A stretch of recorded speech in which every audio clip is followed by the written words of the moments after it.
that. Really happy with the way that turned out. So that rounds out sort of the front of the car. The GK Tech mirrors, I think, were something that was really important to me to have. I'm a very like late 90s, early 2000s JDM guy, so having a Ganador style hood, these are not Ganadors, but Ganador ones are very expensive and hard to get a hold of these days. GK Tech makes their own version. They're very cost effective and they look the part. We went ahead and had SOS Customs throw a nice gloss coat of paint on those. I think they turned out awesome. And the visibility on them is really good. If you order a set of Ganadors, they're for right-hand drive cars, and in the States we have a problem with that. The visibility is really bad. These are actually designed for left-hand drive, so good job GK Tech. You read my mind. So as far as wheels and tires go, we went ahead and picked the Cosmos wheels. This is their XT206R, and we chose it in a two-tone finish. The center is gunmetal to match our rear bash bar that we got from Street Faction, and I wanted to use the center of the wheel to tie in the bash bar. Mated with those Cosmos wheels, we also chose Falcon Tires RT615K Plus, which is a great all-around street and track tire. We use them on a lot of our projects. I use them on all my personal vehicles, and I personally love them. We've got 265s up front and 275s out back. It's just enough meat to make it look really cool going down the road. You know, overall, that's kind of the exterior. We've got a rear diffuser, and the rear diffuser just kind of completes the look. A lot of people aren't huge fans of the bumperless look on the rear, but we took it one step further and did add that Street Faction bash bar. Created the taillights to the Koki taillights off of a 180SX from Japan, which is a really cool upgrade to me. And we also have our ISR exhaust that we basically removed the muffler off of and put a straight pipe, 3-inch straight tip out the back, and it has our Heat Shield Products lava wrap on it, which I think is just a cool touch. So being that we wanted this to be sort of a motorsports themed car, we did go ahead and upgrade the brakes on this. On the front, we actually have a Cadillac CTS-V Brembo caliper. This is a 6-piston caliper. It's a really large caliper and it's enough to do the job that we need it to do. It actually dwarfs the stock caliper and rotor. In order to fit the CTS-V brake caliper, we had to use a Street Faction adapter. If you guys want to do this upgrade yourselves, you can buy those products from Street Faction, or you can click the link in the description below. We also have StopTech rotor matched to the calipers. On the rear, we went ahead and went with a dual R32 caliper setup. Being that we wanted to retain an e-brake for the street, aside from our hydraulic e-brake, which I'll get to in a minute, we added an additional caliper on the rear. So we have 4 rear calipers, and they're offset 180 degrees apart. One of them for the hydraulic e-brake, one of them for the foot brake, and then internally the R32 has shoes for the standard e-brake. We wanted to retain the standard e-brake because we do want this to be a street car, and you may take it for a drive and park it on a hill. You need a parking brake. So that about does it for the outside of the car. Alright, so as with any 30-year-old car, they've seen better days, and this particular one has. So the idea here was to have a motorsport-minded interior, but still keep some of the creature comforts of a street car, so that if you did want to take this to a Cars and Coffee on a Sunday morning, it's not super noisy and just unbearable to drive. So we went ahead and put brand new carpeting and carpeted mats in here. It gives a nice fresh feel to the interior, and it also gets rid of any of those old odors from the last 30 years that are just stuck in the carpeting. It's definitely something that we try to do on all the builds, is actually replace all the carpets and stuff. So we went ahead and retained the panels from the rear shocks forward, just to have a finished look. We went ahead and added a set of Sparco Evos, and they're on sliders and Street Faction rails, which are actually very nice and easily adjustable, so anybody of any height can get in and drive this car. So whether you're short or tall and you win this car, you're all set. We also went with a suede wrapped Sparco steering wheel with their awesome Motorsport quick release. And again, with a 30-year-old car, a lot of times you have cracked dashboards. Ricky and I went ahead and cleaned up this dashboard, repaired all the cracks, and flocked it. If you guys want to know more about that, you can click the link in the description below to watch our How to Flock a Dash video. Another thing I like to do is I like to keep a radio and speakers in the car, even if it's just 4 speakers. You don't necessarily have to have an amp and all the fancy bits. We went ahead and inserted a Pioneer double-din and 4 Pioneer speakers to complement that, and I think it'll be just enough tunes so that if you want to throw something on, you can. This area here got really busy. We went ahead and added a Sickie remote mount e-brake. Normally you would have an e-brake handle here with a reservoir, right, a brake reservoir. I didn't want it against the driver's leg or have to worry about fluid spills up here, anything like that. So we went ahead and actually used the Sickie remote mount, which is awesome, and it's the only one I've actually seen on the market that allows you to run a rod in place of your master cylinder and move the master cylinder to the back. Out of sight, out of mind, easy to fill back there. If you have a little fluid spill, it's not the end of the world. It's not all over your leg, your pants, and all that stuff, all over your carpet in the front. To me, that was a really important part of this interior, was the remote mount hydraulic e-brake system. So shout out to Sicky for making an innovative product that's very versatile and can be used in a street car application. So cool. We used an ISR short throw shifter to give the car a more sporty feel. It's a very short shift. I actually really like it. I'm not usually a big notchy shifter guy, but this one feels really good. To round it out, Ricky actually made new brackets, and we moved the street parking brake from this location here over to the other side of the tunnel and not have to worry about everything fighting for the same space. We also had SOS Customs redo the headliner in here. It was faded and ugly. They went ahead and threw a new sheet of black headliner on it for us. It looks crisp and new now, which is awesome. And one thing that we haven't finished yet is actually in the center dash vent here, we've removed those for a reason. We actually have a Street Faction center vent that's going to go in there that houses 3 gauges. We're going to have oil pressure, water temperature, and air fuel gauge mounted in the center dash here. That will be completed before this car is given away. This is the last thing we have to do, and this car is complete. In order to continue with the motorsport theme and sort of take this car back to its heritage, Z-Car heritage, we put an actual door card in here. We got rid of the dated plastic blue couch looking interior panels and went with these Street Faction door cards. It has cutouts for your lock, your release, and also adds a door grip handle to pull the door closed and open it. We also went ahead and added a set of just like old school hot rod window cranks, because this is an 89 and it has manual windows. Alright, so that rounds out our 240SX giveaway project. But before we wrap this up, I want to give a huge shout out to our friends over at DNA Garage. If you guys are rotary heads or just need your piston engine worked on, give them a look. They work on everything, and they were integral in us getting this car finished up. Also Tuned by Sean for the awesome remote tune. If you guys need a tune on your vehicle, look him up as well. Tuned by Sean on Instagram. He does awesome Facebook portal tuning. He's right there in the car with you on the dyno, which is such a cool feature. Nobody else is doing that. Shout out, Sean. Thank you so much for getting this thing running awesome for our new winner. If you guys haven't signed up, entries end today. Head on over to Throttle, pick up some merchandise, buy some car parts, and get your entries in. Every $5 you spend gives you 1 entry into this car. So go get your stuff, guys. You are not going to want to miss out on getting a chance to win this thing. It is as good as it looks.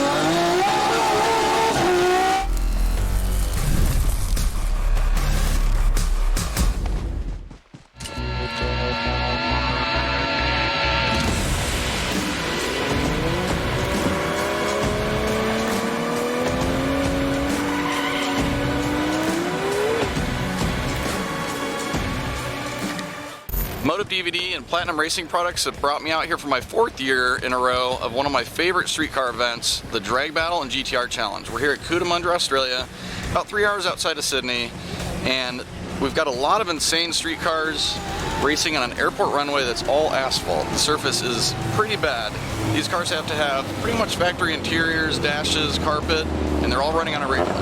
The king of this event is the GTRs, the Skylines. We've got R32s, all of the R35s. This year we're hoping to see the very first 7-second pass in the history of the event. And we've got a couple of cars that are looking to do it.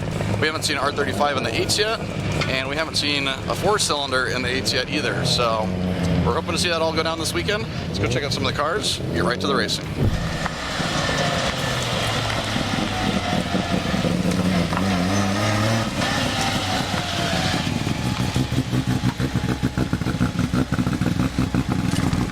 Favorite Skyline's back. Morning. Morning. How are you? So you drove this from Sydney? Yep. How was that? Sick. I bet it was fun. Yeah. War GTR's back at Cootamundra. Yeah, see how we go, mate. You've been busy since last year. Mm-hmm. What did you run at the track? 8:59. Holy crap. Sorry. You were just anxious for an 8 when I saw you last year. Yeah. Now you're in the She did it. 850s? Yeah. Remind me of what's under the hood? 3.2 litre Nitto stroke kit. How big a turbo? 7685. So now we're playing around with a bit of nitrous. Oh, really? Yeah, a bit of nitrous. Still got a line in the Motec M150. That's about it, man. It's pretty basic build. Yeah. It's just a bit of a slap together, you know what I mean? Basic build running 850s. Yeah. I love this car. Thank you. It's my favorite Skyline out there. Still? Oh, yeah. Nothing's changed? No. No. Anyway. Well, what's your goal this weekend? I don't know. I'm just going to have fun. If I can dip into the 8s again, that'll be good. That shouldn't be a problem. I'm not going to set the bar. I'm just here to have. If I was at the track, I'd tell you my goals, but scooter, man. We just come and have a thrash. Have a good weekend. See if we can crack the 8s again. See if we can have a passenger ride this time. Oh, yeah. You owe me a good ride on this thing. Yeah, that's it. I can't wait. Hopefully it's a good weekend for All right, everybody. good luck, man. Thanks, buddy. I'll see you out there. Cheers.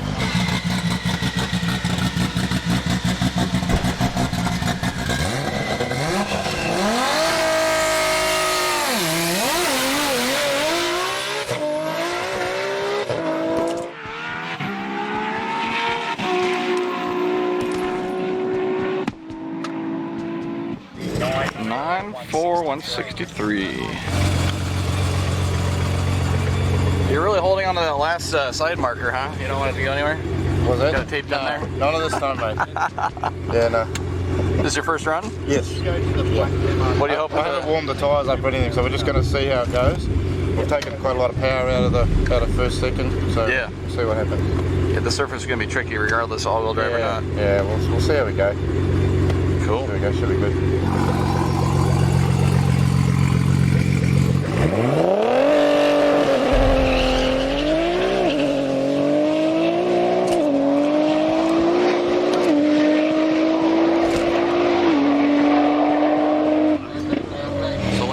The second quickest R35. Yeah, so Lance first up went 9.0 something, and Aaron McGranahan, when you went in it, went 9.00. So he's 900ths off the quickest R35 time on a shakedown pass. Yeah, his very first pass, he's pretty much on par with the quickest R35. So I'm expecting Lance's car to run it, to be the first R35 to run an 8. Oh yeah. Yeah. How much is the bounty for 3,300 and 57-second GDR as well.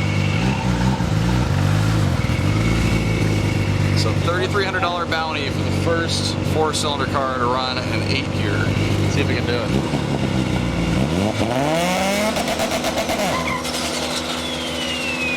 No, that's not gonna do it.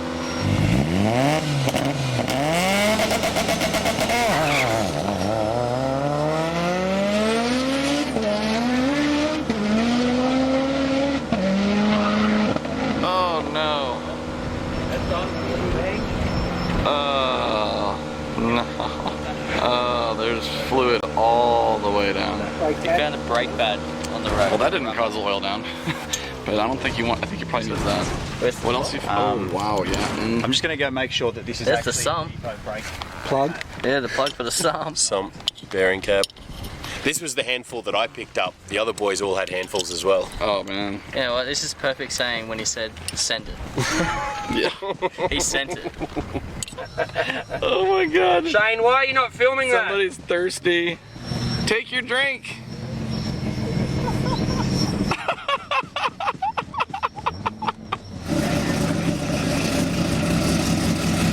There's never been a 7-second pass by any car on this track. Let's see if June can do it.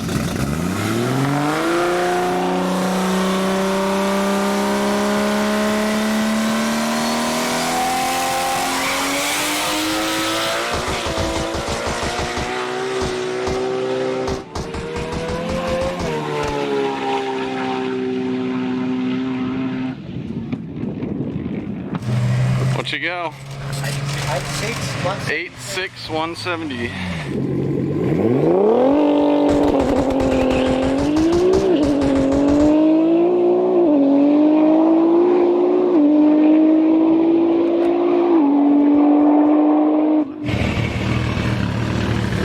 You did it! Yeah. Hell yeah! 8.8? Yeah, 8.8. 175? 75, yeah. Woo! Let's see it. Look at the 60 foot. Well, 1.6. 1.6? That's about where it should be on the surface. Yeah, not too bad. It was, I don't know if you saw it, but it was wheel spinning quite. Oh, yeah. But, yeah, we put more power back in. I said, Darren, put more power back in. And he goes, okay, how much you put in? I need a little bit more. He goes, no, you won't need it. He's right. Yeah, he knows what he's doing. Oh, yeah. But yeah, no, it's good. I think we can improve on that though. So first R35 and the 8's at Cootamundra. Yeah. That's a big number. Yeah, no, I'm loving it, man. It's moving down there. Like it's fast. It's going What fast. do you think it's going to run today? Or this weekend? What do you think? I don't know, get to 850. Yeah. That'd be amazing. No, I think we will. It's got the power for it. Yeah, no, it's got the It's power. got to figure out the launch. No, I just got to figure out the launch, and I think we'll be good. Oh, But yeah. I'm loving it. Congrats. Thanks. Great.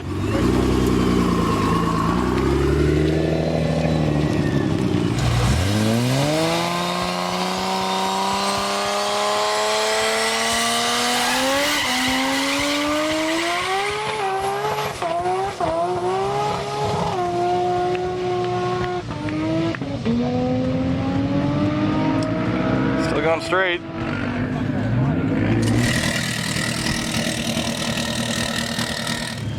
The Subi's back. Subi's back. How's it going? Good, mate. How are Good you? to see you. Yeah. How's the car running?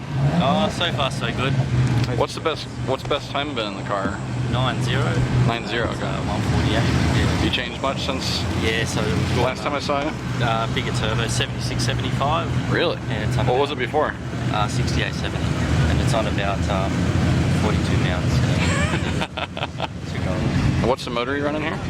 It's a EJ25 D-stroke to 2.3 litre. Okay, so it's smaller displacement. Yeah, the rest about 10,000. 10,000? Yeah. That's gotta be fun. Yeah. What transmission are you running here? 4018. Automatic, So it's a- Subaru automatic. Have you ever dynoed this car? Yeah. It only makes about 450 kilowatt at the wheels with the automatic. Was it like a little over 600 horsepower? Yeah. Sweet. Well, there's a few cars we'll be watching for that 8-second this weekend. Yeah, man. Hopefully you get this thing dialed in quickly. It'll be fun to watch it, man. Try to. All right. Well, good I luck. got supplies. Thanks, mate. I got supplies.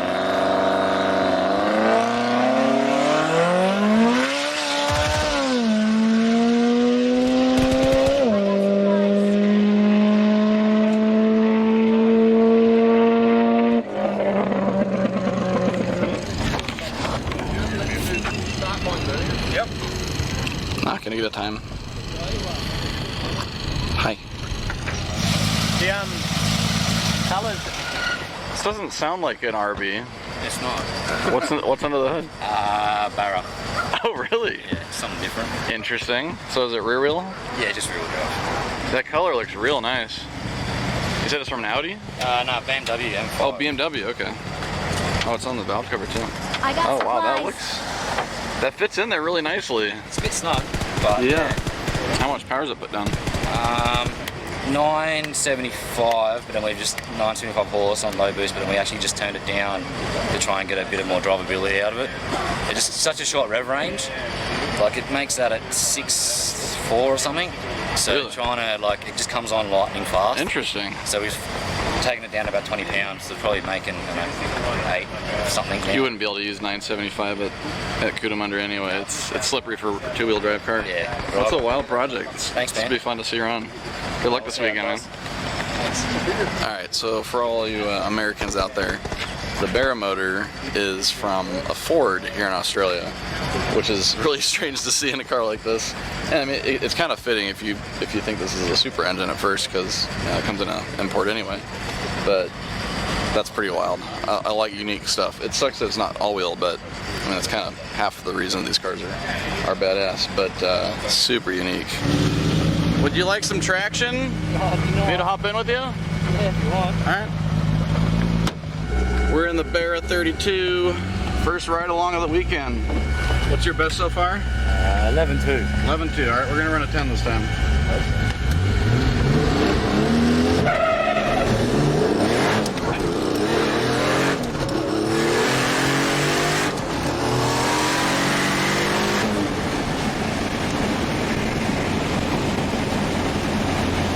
Didn't want to go forward?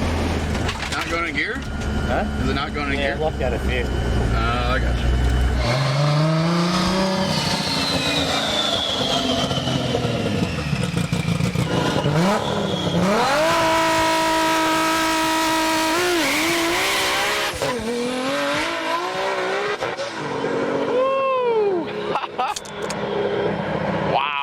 That looked like fun.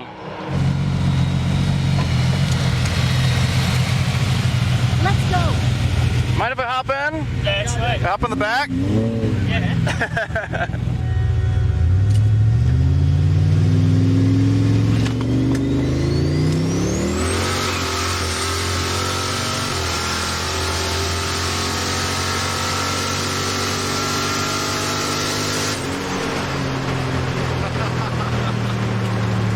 Looked up pretty good.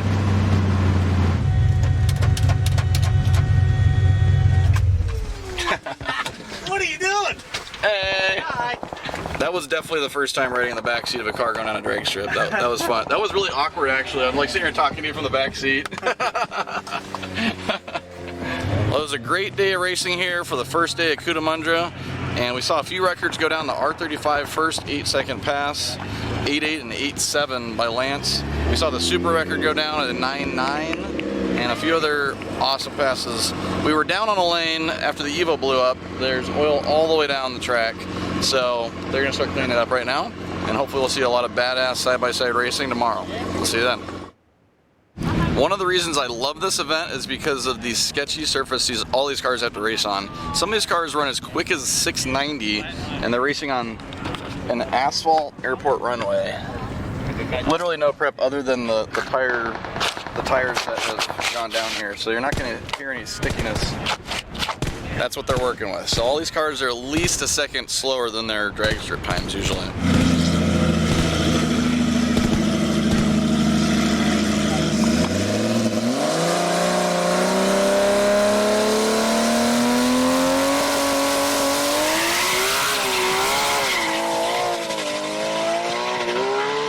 Staying in it. I think he short shifted on that one. Got a little scared. We've got a new player in the mix. He just casually showed up on the second day, run a 9.9 spinning the whole way. Tell me about the car. What are you running in here? It's got a RV30 26, 3.2 litre. It's got a big Garrett turbine, GT55. Oh yeah, nice big. We haven't been running the car for long. I've run a 7.4 at Eastern Creek in it. And, No way. This mile it's done is 192 so far. 192? Yeah. Any idea how much power it's making? This, yeah. We rolled it up to 1600 horsepower and we left it at that. Yeah. The engine has made 21. Jesus. So 7.4. Are you hopeful of a 6 eventually? That's what we're pushing for, yeah. We've had a few little issues with just getting the setup right of the car.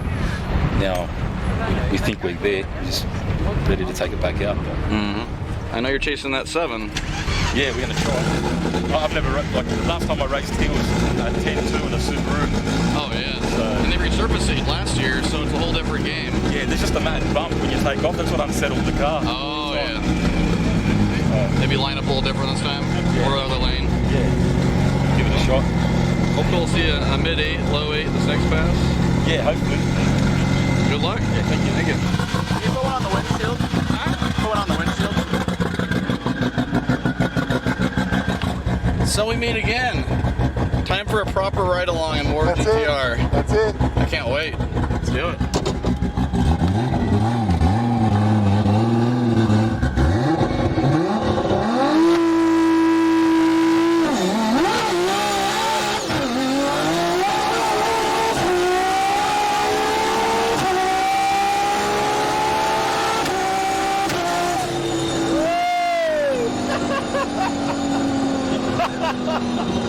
Holy wow.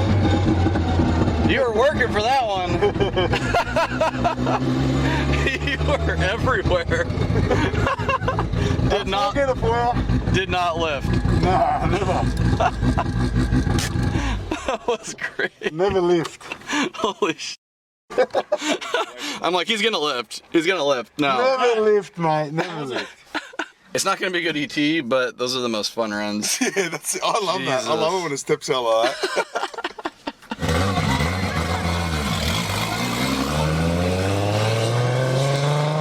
Now for my favorite part here at Cootamundra, this is drag battle. And for a GTR challenge, there's a bunch of different categories for quickest, fastest, whatever. But here's where they pair up the cars side-by-side racing, rear-wheel drive, all-wheel drive, and GTR classes. Let's do it.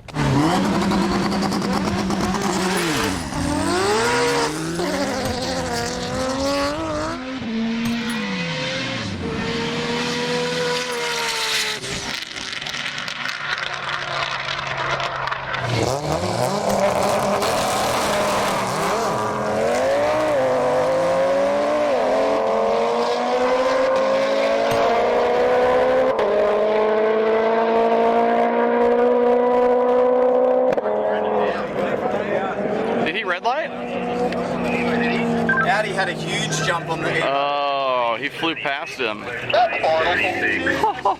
think that was the all-wheel drive final, but nobody knows. Yeah, it was. Oh, it was. Hey, it was the final. And so the Evo does a flyby on the Audi right at the end to take home the win in all-wheel drive. We still have rear-wheel drive and GTR final coming up. How close was that? Was that right at the end? Yeah. Good race, man. That was badass. Congrats on the win.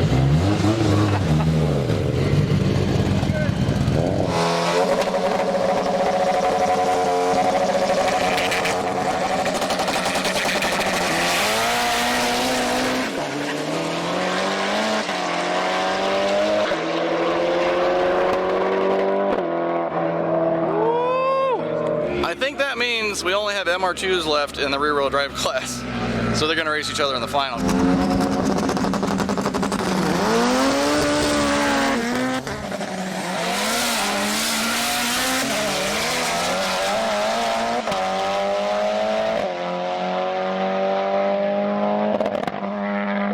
One hell of a weekend for the black MR2. He runs an 8.8 on asphalt, first 8 in a 4-cylinder car and rear-wheel drive, and wins drag battle for rear-wheel drive. That's awesome. One hell of a car. One of my favorites out here this weekend. One hell of a weekend for you. Yeah, man. First 8, new personal best, and you won drag battle. Yeah, that's it. Bring on the finals. And it looked good the whole time doing it. Thank you, mate. Hell of a performance. Congrats, man. Legend. Thanks, Bob. And that is a wrap from Cootamundra, Australia. Big thank you to Moto DVD and Platinum Racing Products for bringing me out here. Our trip is not done yet. We're heading to Melbourne next weekend for Modified Live. We're gonna go have a meet out at one of the shops there and see what else we can get into. Might find some stuff in Sydney. Who knows? Keep an eye on our channel. We'll be bringing you plenty more videos from Australia. See you next time.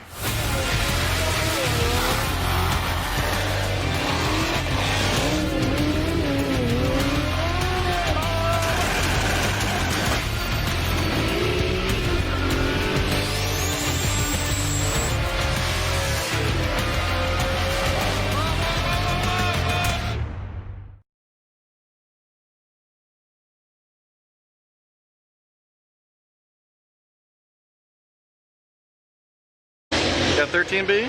20B? 20B? What? Goodness. It is. Holy shit.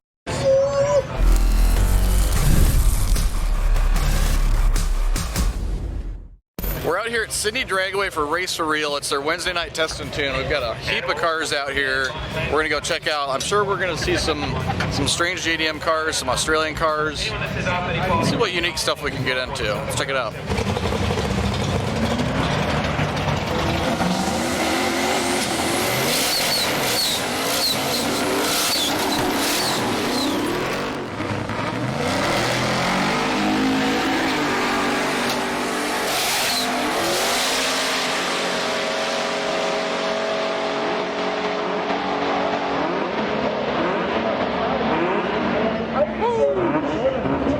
Almost at his personal best pedaling it.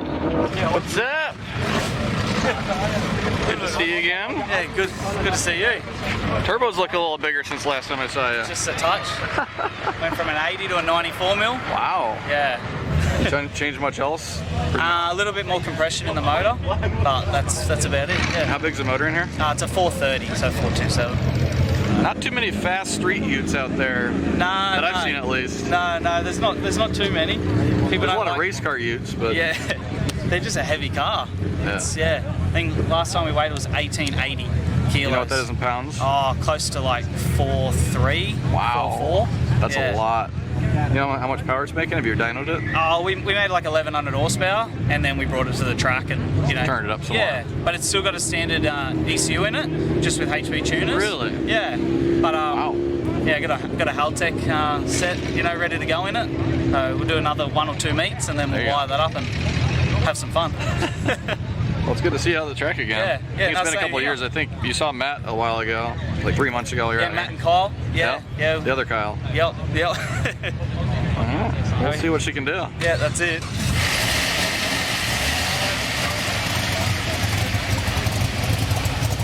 I've never seen a Hemi in a Ute before. What the hell is that? I don't know. That'd be a V6? 6.5. Straight 6. Huh? Be a straight 6. Oh, yeah, that's right.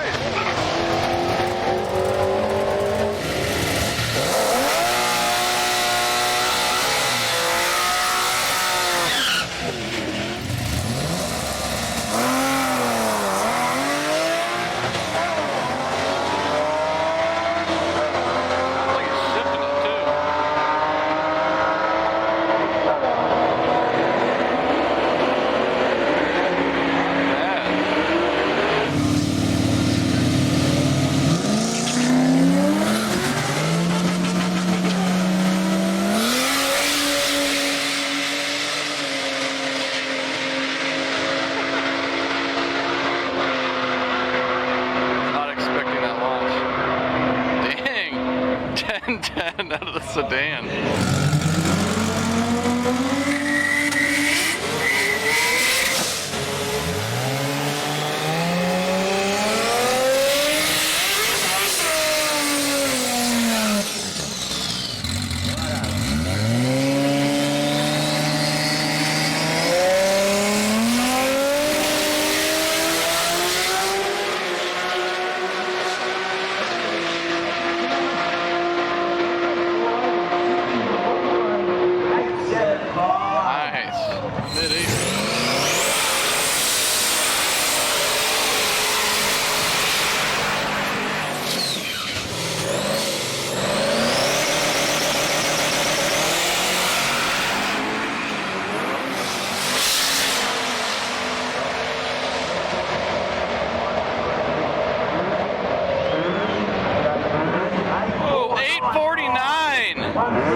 Dang. 849. He's down a mile an hour, 164. It wasn't bad. It wasn't a bad pass. It was pretty good. I fed it in on the start.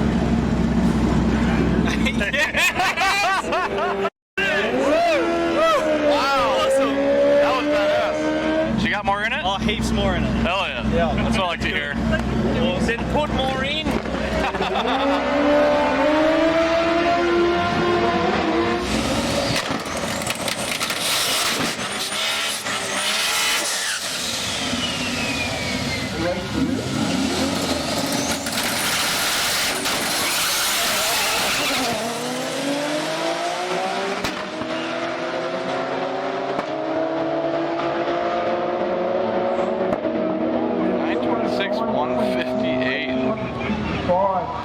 Like a fun pass. Oh no!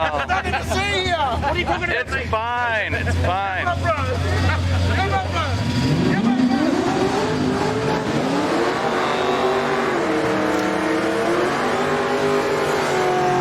Be sad for like a half second, then be happy. That was a badass pass. It felt really good. Hell yeah! It felt really. They said that was your first time down the drag strip. Yeah, very first time. That looked like fun, man. It was good fun. It hooked Good up pass. and went. It hooked up and went. No one does 9.2 on their first pass, bro. What do you? That is excellent. No one does that. I'm right. Very good, man. Good boy. That's the bad thing about Sydney Dragway is they're on top of their tech, which is good and bad. Safety is good, but you're not going to get more than one pass here running a 920 with no cage. Is this a repo? It's just a 1.3 timing motor. I'm sure. You don't see too many of these. You don't see too many? No. You got 13B? 20B? 20B? What? Very good, man. It is. Holy shit. Wow. That's even more rare. Yeah. Holy cow. That is nice. Thank you. You're not running tonight? No, I just got it running. Really? Yeah. It's beautiful. Yeah, thank you. It looks like a brand new build. It's nice and clean still. Yeah, it's still clean. That's right. It's got turbo 400, 9-inch. Yeah? Factory looking inside. Nice dome light. Nice and bright inside. That's real nice. Where's the cage go? Is it up on the roof? Is the cage up on the roof? Yeah, yeah. All the way up through? It's tipped. Wow, that's impressive. The bar goes right here. Are there bars up front too? Oh yeah, there it is. Yeah. You can hardly see it. That's a really clean build. Dang. Wow. Every little detail. Beautiful car. Yeah, thank you. Have you dynoed it? No, just got it running. Really? Yeah. Who built it? Oh, we just did it with just backyard. Just us few boys. That's one hell of a build. I love how the cage is hidden in there. Yeah. So there's not that many 3-rotors in the world. I think probably at least half of them are in Australia. Half of them broke in Australia. Yeah, no kidding. How big a turbo is it? Well, it's got an 80. I think it's 80. Good question. I think it's 86 mil. Big enough to work with that size motor. Yeah, it'll be alright. You think it should be able to run 8s relatively easy. Yeah. How much do these weigh? I don't want to say what it weighs, but... Any idea from the factory? Oh, they're light factory. They're 680 kilos. 680 kilos. That's... I don't know what the conversion is, but that's light. Is it under 2,000 pounds? Something like that? Way under 2,000. Yeah. So the Reepu's not quite ready to run on the track yet, but we can go for a little cruise. Not going to get on it, I don't think. I just want to hear what it sounds like. Oh my gosh. I underestimated how small it is in here. Worse than you think it is. That's great. It's so quiet. Yeah, well, I've got the valve. Yeah. There we go. So I don't know how you want to hear it without. Either way, we can switch back and forth. Whatever. So you planning on street driving those? Absolutely. Absolutely. I love it. I don't know why you're asking me that. Then we can open exhaust when we need to.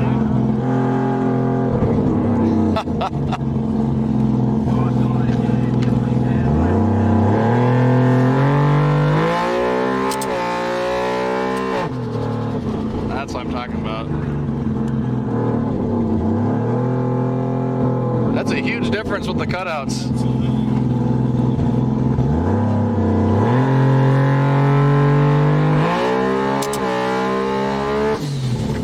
There we go.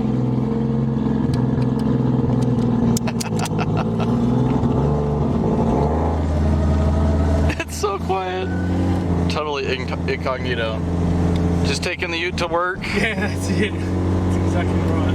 It's amazing. Yeah, got a little automated dash, little custom build. Yeah, looks really clean in there. Thank you. You literally don't know this thing has a cage in it when you're riding in it. Well, that's why I just didn't want to have that. I didn't want it to be. I mean, I know the car's red and it's bright. Yeah. But I just didn't want that whole it's a race car. It's like it's as street as it can be. When I walked past it earlier, I was like, I think that's a Reepu. Yeah. And then until I saw the back tire, I didn't really think anything of it. Yeah. Yeah, you have to, double take. Is that actually something? Yeah. Or is it?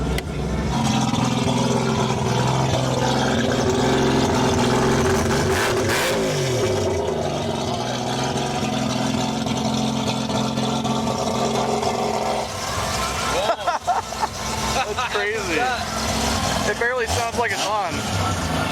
You built the complete machine. That is very nice. You did it right the first time. Thank you. Thank you for the ride. I did my best, yeah. Next time I'm out here, I want to see it run. Oh, yeah, listen, let me know. Hell yeah. It's the perfect street car out here. I love it. Thank you. Very nice. Thank you. Thank you. All in all, it was a great night here at Sydney Dragway. Congrats to Matt for setting his new personal best and new street-driven VE record. I'd have to say that my favorite car here was probably the 3-rotor Reepu. Thank you, Frank, for giving me a ride in that. And just like every Test and Tune night here at Sydney Dragway, the proper way to finish this off is with some skids. We got only one car this time. but let's see what she does.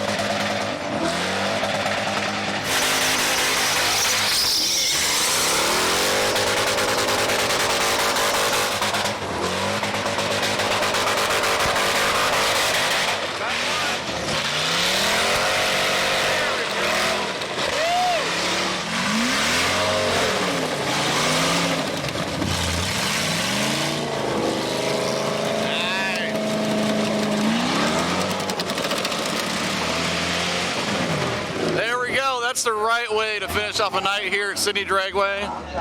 We'll see you guys next time.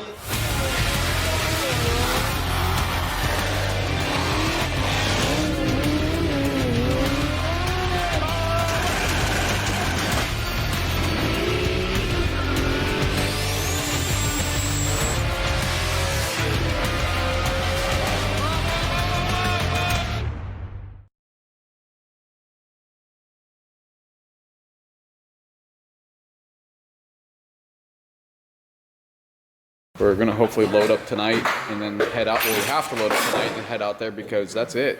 I mean, that's time. Time for tech. Not just do what? New build show alert. So we're teaming up with our buddies at BBI. They're working on a really cool project, a 911 hill climb Pikes Peak special. Pikes Peak is, in my mind, it's like tomorrow. You know, we should have started last year. We're gonna follow these guys to Pikes Peak and hopefully you guys set a record. There's not enough hours, is there?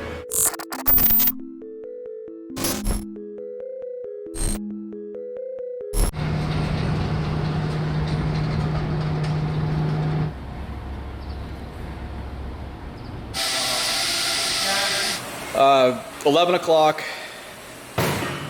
Thursday, I think the 20th, something like that. Tech, we have to be in Colorado Monday, so 3.5 days away. We're making good progress. Hey, I'm not at Hoonigan, but yet I somehow feel I'm exactly at Hoonigan because this is crunch time unlike any other at BBI Autosport, working on going to a little mountain called Pikes Peak, and with this man here.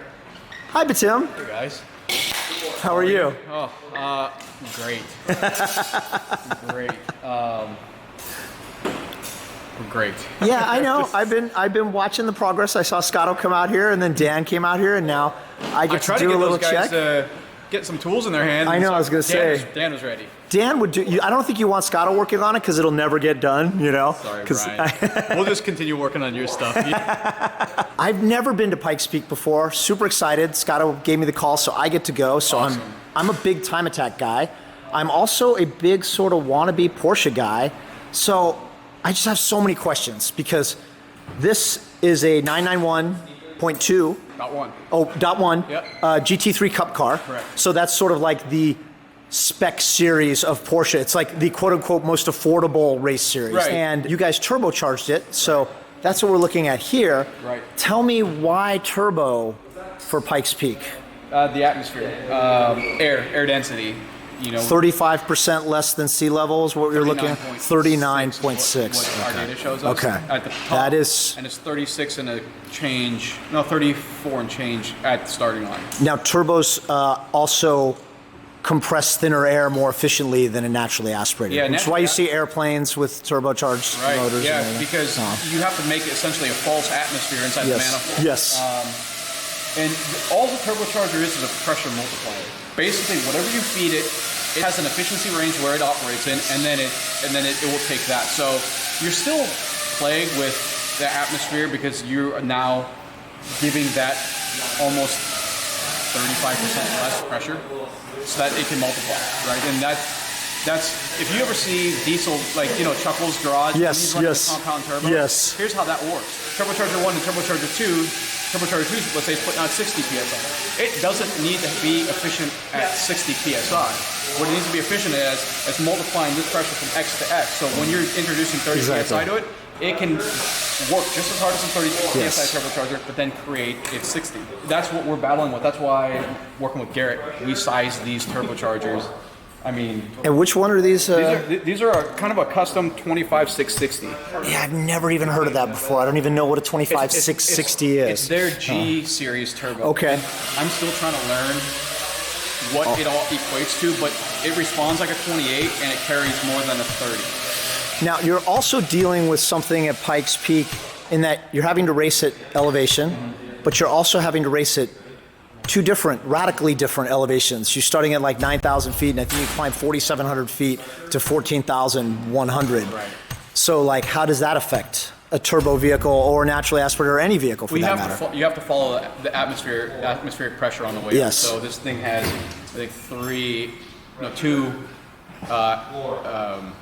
ambient pressure sensors. Okay. And then we have 4 pressure sensors that are charge pressure sensors. So is that like a real-time boost map, essentially? Yeah. Wow. Everything's sized where it will be within, so middle is middle of the mountain. Yes. Down here is here. Here's our operating window. Yep. So wow. This is bottom of the starting line to finish line. Yep. And we have you could do that much. Yeah. Science. Jeremy was joking with me yesterday because he was responsible and part of the team when the Volvos raced in World Challenge. Oh, yep. Yeah, him actually wherever he went. He's like, Tim, you have more sensors on this engine than we did in World Challenge. He's like, you're ridiculous. But in all of this, we're learning. We're going to learn so much. We have shaft speed sensors. We have wastegate position sensors. We have boost pressure in and out of intercooler. We have temperature in and out of intercooler. Wow. We have exhaust gas pressure right here. We have 3 thermal couples, 1, 2, 3, 1 per cylinder, and then we have a collective thermal couple to measure. So we have essentially four temperature sensors on each cylinder or on each bank. On each bank, okay. There's no more like, oh, I wonder what it's doing. You're like, wait, we need to knock a degree of timing out of cylinder 5. Because a lot of times, unfortunately, especially when you're running them hard, cylinder 2 and cylinder 5 get a little bit more abuse. They're in the middle of the two other, you know what I mean? And so this way, instead of just theorizing that we need to do that, we're just going to watch EGTs and we're going to, and then. Not that it even matters because it's 9 minutes, there's nothing you could do. It's not exactly endurance racing, but do you have real-time telemetry on this one? No. Okay, so you guys, you don't really need it because, there's nothing you could do essentially. Once you leave, it's like sending somebody to the moon. Call back when you're up there because there's nothing. That blows my mind because there's not even a loop. It's not even a start-finish line. It's like the only way you gauge what happens. I'm literally my heart's beating right now thinking about it. The only way you gauge is there's 3 sector times. And that's it. Yes. One, yes. And you see the time, and you're like, oh, okay. That's cool. Are we in the window? Are we not? Yes. But you passed. Yes. Get making sector 2. And then you see sector 3. I'm not getting chilled with that. That's the most nerve-wracking. Hopefully 9 minutes and something seconds. Yes. It's got to be nerve-wracking, especially too when you're putting a driver in a car like that and sending them into pretty dangerous mountain. What is it? 12.42 miles, 156 turns. 13 first gear hairpin. Yes, and a lot of false turns too, where I've seen drivers get it wrong and mistake the turn. There's 3 corners there, and every time we drive it in the rental car, where are my markers? Because there's these 3 decreasing radius corners. And into space. Yeah. Yeah. Now getting back to the engine really quickly. So this is actually a 3.8. You left it at a 3.8. You're not. Started life as a 3.6. This is a 3.6. There's actually started life as a GT3 engine. This is a GT3 engine. Right. So okay, this is not the cup car engine. No. So this is the 3.8. So okay, so what we're looking at was a standard GT3 engine road engine.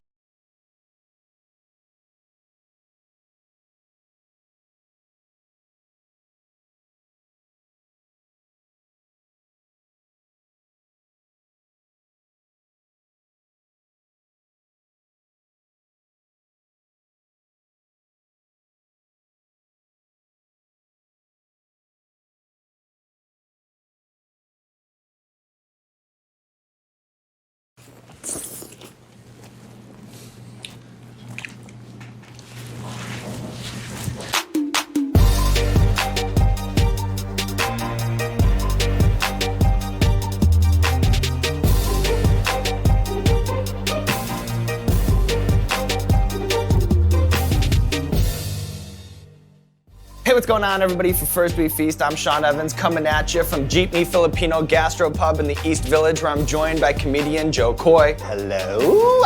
He's a busy guy with a hugely popular stand-up special on Netflix. He's also on Inglorious Pranksters on the LOL Network. He's about to hit the road for a series of sold-out shows in Hawaii and the Philippines. And as much as we love Hawaii, today we're all about the Philippines. Joe, I know that you're a Filipino food obsessive in part because you were raised by a Filipino food obsessive. I saw that video of your mom breaking down the spread at that Filipino buffet. Yeah. I loved it. This is made out of the pig's blood with intestine and pork. Intestine. My experience with Filipino food, it's not vast. So for someone who knows the ropes, can you set the table for me? It's the best blends of everything in Asia and Spain put together. You know what I mean? We got Spanish influence, we got Indian influence, we got Asian influence. Our barbecue is amazing. You know, there's so many different varieties of Filipino dishes. It's amazing that it's not mainstream. That's why I love places like Jeepney, that instead of a buffet, they make it a sit-down restaurant. All right, here's some of the basic rules when you eat at a Filipino house. You ready? Okay, One, we don't give a shit if you've eaten already, and we don't care if you're full. You're about to get more full. Second rule, you ready for this? There's no knives. We don't cut. Your spoon and your fork are your utensils. Spoon goes in the right hand, fork goes in the left hand. Hold the meat down with your fork, and then pull with your spoon. And that's how you cut. We don't need knives.